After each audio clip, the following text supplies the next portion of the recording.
Why Teddy Pendergrass finally walked away. 10 moments in the life of Teddy Pendergrass, counting down to the one that mattered most. Nothing but. Because most people tell this story wrong. They tell it as the story of a man who had everything taken from him. And parts of it are exactly that. And drive a big fine Cadillac. But twice in his life, Teddy Pendergrass made the decision himself. He stood up and he walked out of the room. This is what each one of those decisions cost him, and what he got back. Right here,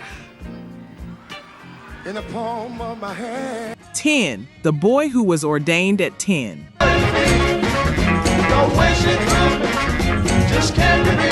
Before I tell you about the voice, I need to tell you about the boy, because everything that happens on this list starts with a child in North Philadelphia who was already used to standing in front of people and being believed.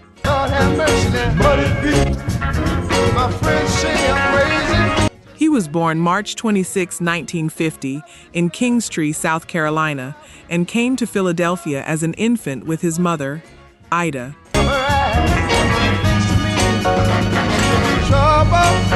He was 2 years old the first time he stood on a chair to sing in a storefront holiness church. With his mother's encouragement, he was in that church as often as 7 days a week. He was ordained a minister at the age of 10.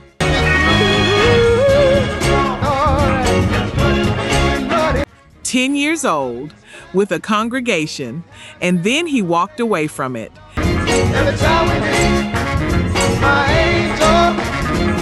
His mother gave him a set of drums as a teenager, and he taught himself to play them. He dropped out of school in the 11th grade after being offered a job playing drums in a local band called the Cadillacs.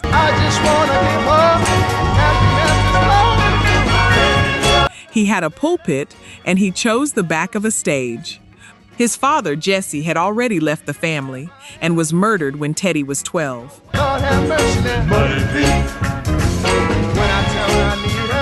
His first recording was a song called Angel with Muddy Feet. It went nowhere. And I want to be precise about this because it sets the shape of everything that follows.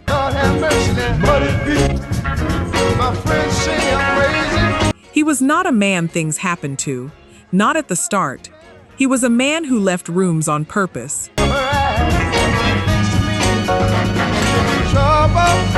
That is the first thing you need to hold about Teddy Pendergrass. Long before the industry ever decided anything for him, he was deciding for himself.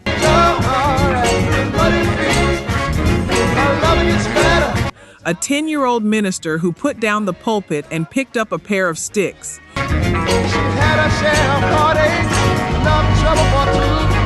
If this name was in your house growing up, you already understand what kind of man I'm describing.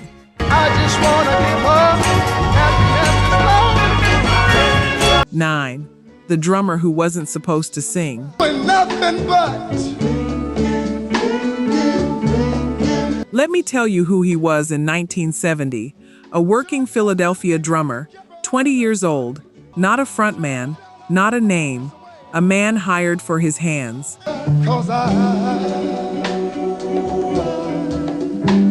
In 1970, he was spotted by Harold Melvin, the founder of the Blue Notes, who brought him in to play drums.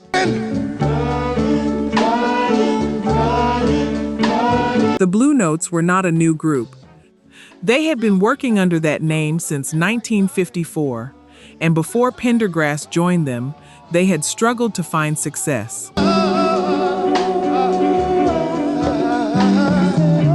And then, during a performance, he started singing along from behind the kit. Melvin heard it and moved him to the front. Melvin would later be described as having made his greatest discovery in a drummer.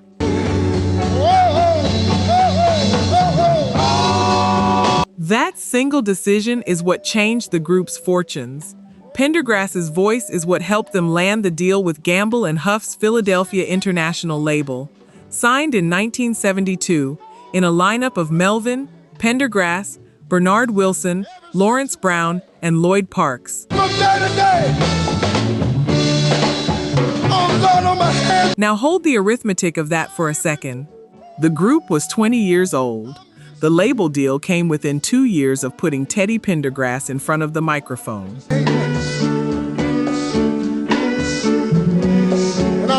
The Blue Notes did not find their sound. They found their singer.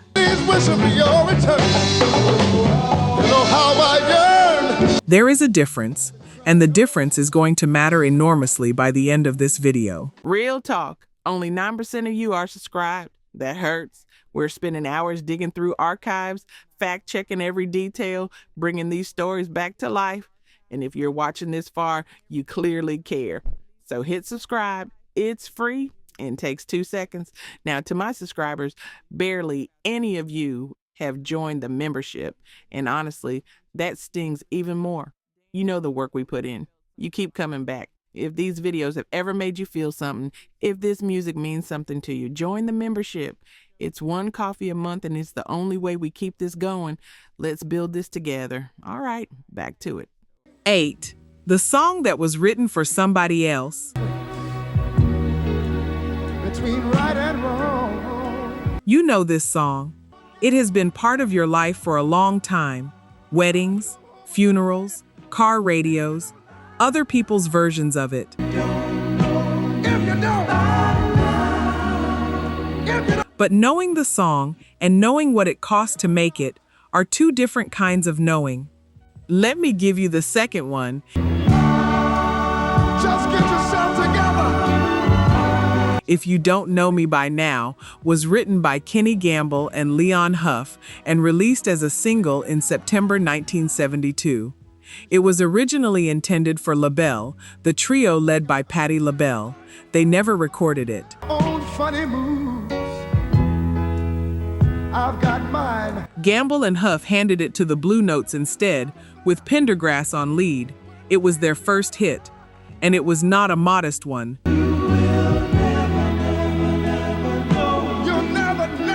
It went to number 1 on the R&B chart and number 3 on the Billboard Hot 100.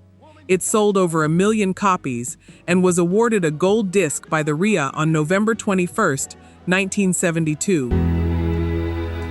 I ain't gonna do nothing. It earned a Grammy nomination for Best R&B Vocal Performance by a Duo, Group, or Chorus. Upset our happy home. And the hits kept landing. The Love I Lost, number 1 R&B, number 7 pop, 1973. Wake Up Everybody, number 1 R&B, number 12 pop. Bad Luck, number 4 R&B, number 15 pop. Every one of those records, that voice, and I want to be clear about what I am saying, the name printed above all of it belonged to another man.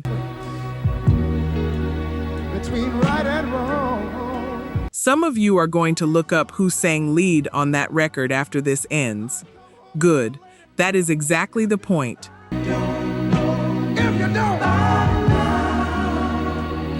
7. The name on the marquee. Out there in Beverly Hills, I was moving so. Picture a man walking off stage after a show, sweat on him, voice spent, and a stranger comes up, thrilled, and thanks him by somebody else's name. Everywhere I went, but I just. That is not a metaphor. Pendergrass described it directly. At clubs and venues where the group worked, people would come up to him and compliment the show, calling him Harold. And he would have to tell them that he was not Harold, that Harold was standing over there, night after night, for years, on the strength of records he sang every note of. Time I had these things, my friends would stab me straight in my. He wanted separate billing. Melvin, still the group's chief organizing force, turned him down.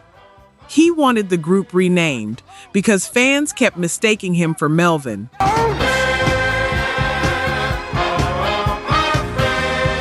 Eventually, a compromise arrived, and it is worth saying out loud what the compromise was. The act was renamed Harold Melvin and the Blue Notes, featuring Theodore Pendergrass.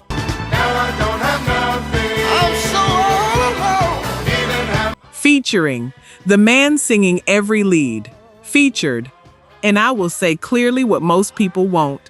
That was not an oversight. That was a negotiation, and he lost it. Used to take my friends out. Talent without a name attached to it is just genius with no witnesses.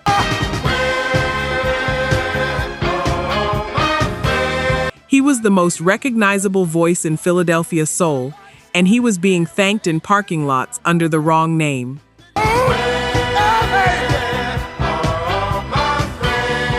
6. The money.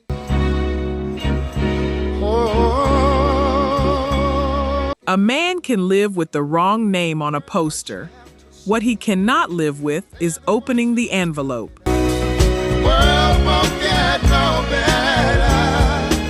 By the middle of the decade, Pendergrass was the commercial center of one of the biggest groups in American music. And by 1975, he and Harold Melvin were at odds, primarily over money and personality. Pendergrass sang all of the group's songs. Melvin controlled the group's finances. Read that arrangement again slowly. One man supplies the product. The other man holds the ledger. Pendergrass was described as disgusted with Melvin's business practices.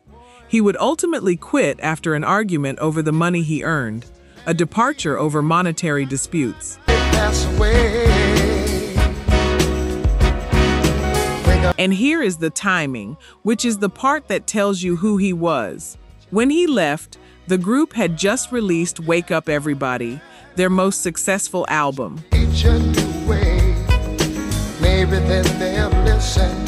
He did not leave when things went cold. He left at the top.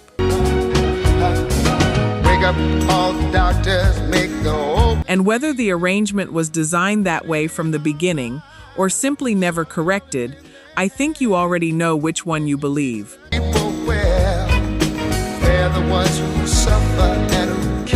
5. The First Walk.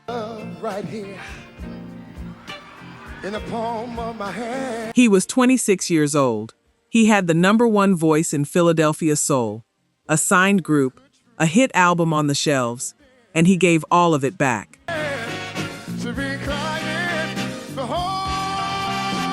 In 1976, Pendergrass left the Blue Notes for a solo career. Not a suspension, not a side project. Just like a fool, I lost it. He walked out of the most successful R&B vocal group in the country at the exact moment it was most successful. And it did not only cost him, it cost them everything. His departure ended the Blue Notes' relationship with Philadelphia International. And only if I had been just a little more kind. Their next recordings were for ABC, where they reached the R&B top 10 in 1977 with the title track of Reaching for the World.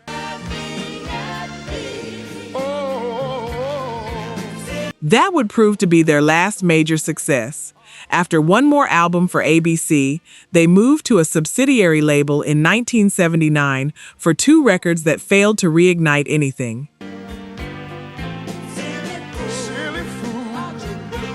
They brought in Sharon Page and a new male lead, David Ebo, whose sound was fairly similar to his.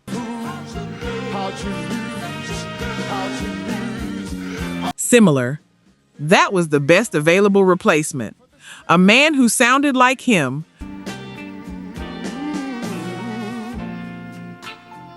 Let me be clear about what I am saying. The group survived the loss of its namesake. It did not survive the loss of its singer. Had a dream so near.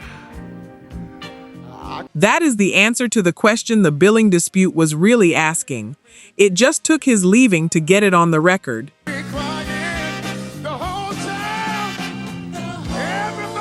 4. What the Walk bought him. Let's bring this day. 4. 4 straight years, Teddy Pendergrass was the biggest male R&B artist alive, and he had built it entirely with his own name on the front. Come on, get closer and closer, so close to me. He signed a new contract with Philadelphia International and returned with Teddy Pendergrass, a platinum solo debut carrying I Don't Love You Anymore, You Can't Hide From Yourself, and The More I Get, The More I Want. Plenty good love and all through the night. Then The Run, Life is a Song Worth Singing in 1978. Number 11 on the Billboard 200. Number 1 on the R&B album chart. Do what I want to you. Close the Door spent 2 weeks at number 1 R&B and peaked at 25 pop. Turn Off the Lights, number 2 R&B. Love TKO, number 2 R&B. I like the way you make me feel. And the number that actually tells the story. 5 consecutive platinum albums, a record for any artist at the time. God knows I know what to do with it. Then there was What Happened in the Room. He began performing the ladies only tours that made him one of the greatest live draws in R&B.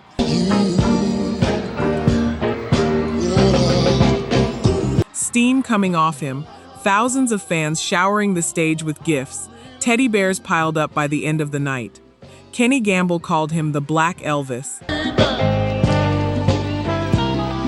Let me blow your mind. 4 years earlier, he had been a man being called Harold in a parking lot. Now the marquee said one word. Just make love to you. Let me do what I want to do. All I want. And if this name is new to you, that is not your fault, but it does not have to stay that way. Close the door. No need to. This was the biggest male voice in American soul music, and he built it in 4 years from a standing start, after giving up everything he already had. And then again when the morning comes. 3. March 18th, 1982.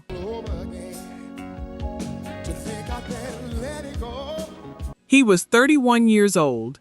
He was at the absolute peak of his career. And I am going to tell you this next part without ornament, because it does not require any. At 1:30 in the morning, on March 18th, 1982, Pendergrass crashed his Rolls-Royce on a winding road in Philadelphia. Accounts describe the car striking a barrier, crossing into the oncoming lane, and hitting trees. He and his passenger, Tanika Watson, were trapped for 45 minutes before rescue crews could pry open the jammed doors. Watson walked away with minor injuries. Pendergrass suffered a spinal cord injury that left him paralyzed from the chest down. I know, I felt the same way when I read the original Wire report. Take a second. And then there is what the press did with it. There was immediate and extensive speculation about the details of that night. Things ain't right. I'm losing again. Watson, a transgender nightclub performer, found herself the focus of coverage that fixated on her identity rather than on the fact that she was a person who had also survived a crash. Got to find somebody new. Oh, baby. Rumors circulated for years that later investigation did not support. Pendergrass stayed focused on his recovery. Watson stayed quiet for 3 decades. 2 people survived a car accident. The industry that had spent 10 years profiting from one of them turned the aftermath into a story about the other.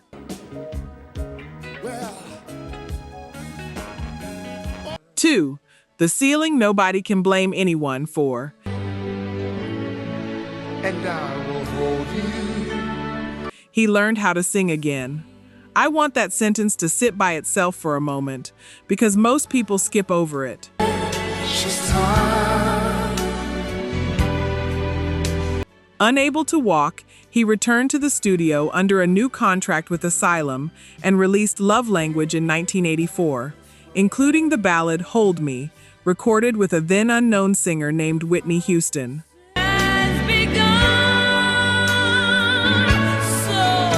His voice was less forceful, but unmistakably his. He substituted nuance for lung power.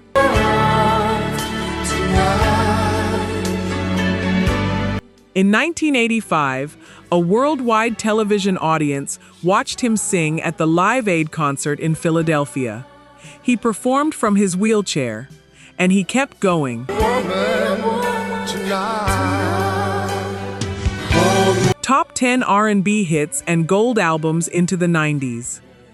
Joy in 1988 and It Should Have Been You in 1991 both reached the top of the Billboard R&B chart. In 2001, 19 years after the accident, he returned to headlining with 2 sold-out shows in Atlantic City.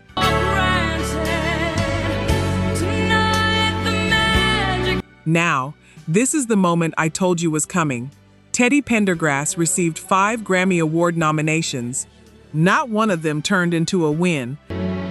Tonight our hearts will beat as one. Close the Door, I Can't Live Without Your Love. Joy, How Can You Mend a Broken Heart? Voodoo, 5 times his name was read out. 5 times somebody else stood up.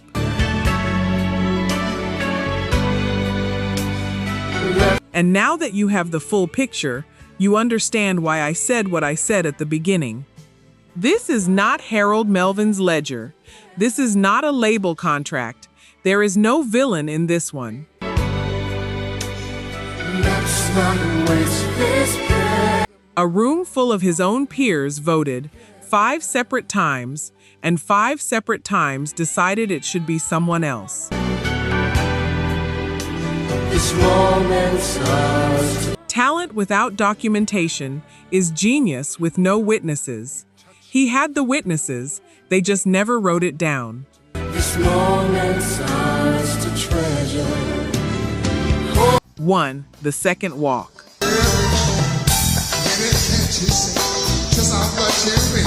At the start of this video, I told you he walked away twice.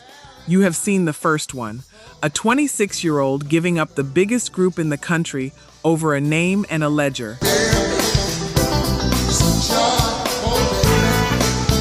Here is the second, and nobody forced this one either. In 2006, Pendergrass retired from recording and gave his time to the Teddy Pendergrass Alliance. The charity he founded to assist others who had suffered spinal cord injuries. No farewell tour, no leverage play. He stopped, and then he came back exactly once. For a reason that tells you everything.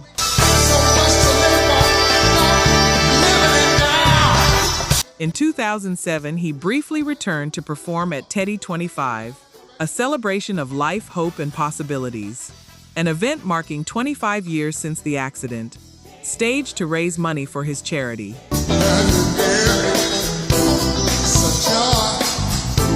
He said at the event that rather than being saddened by the milestone, he was overwhelmed with gratitude toward the people who had helped him face what he encountered as a disabled person.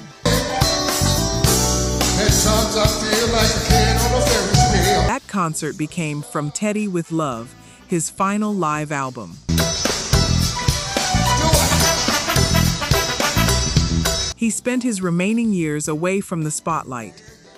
He had difficulty recovering from colon cancer surgery and died on January 13, 2010, at 59.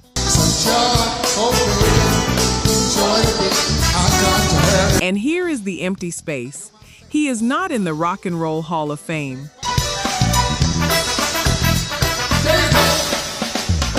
The class of 2026 inducted Luther Vandross alongside 7 other performers, and Teddy Pendergrass was not on that ballot at all. So look at the shape of the whole thing. He walked away from the pulpit at 10. He walked away from Harold Melvin at 26. He walked away from the business at 56, on his own terms, with a charity to run. Such a way to feel your tender touch. 3 times he chose. And the only things he never got to choose, the crash, the credit, the Hall of Fame, are the 3 things the world remembers him by. Have it, come on.